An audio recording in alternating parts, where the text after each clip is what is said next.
في حاجات في الدنيا محدش يقدر يهرب منها، حاجات بتطاردك حتى لو افتكرت انك خلاص هربت.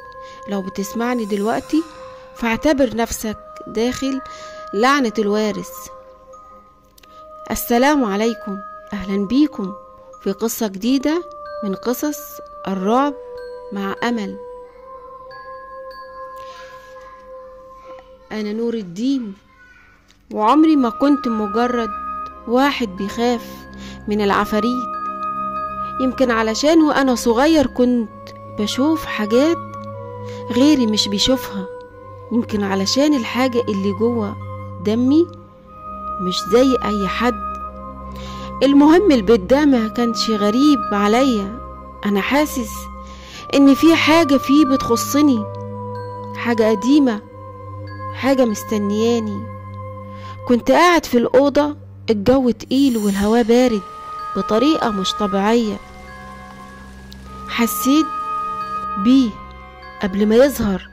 الصوت الخفيف عند الباب حركة مش طبيعية، كان حد بيتسلل من الضلمة.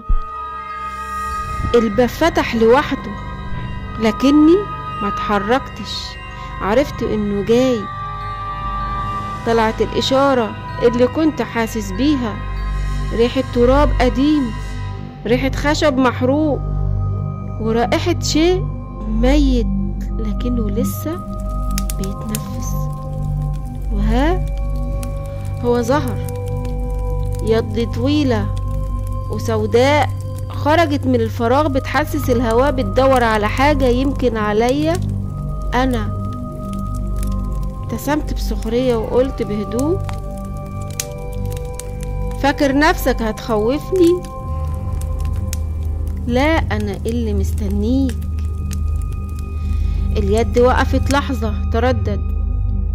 أول مرة أحس إن الخوف جاي من الناحية التانية، وفجأة سمعت الهمس، الصوت اللي كان المفروض يخليني أرتجف.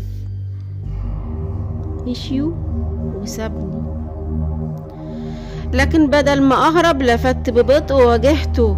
وشه زي ما تخيلت، جلد متاكل، عينين حفرتين سوداء، ضحكة ملهاش معنى بس مليانة غضب.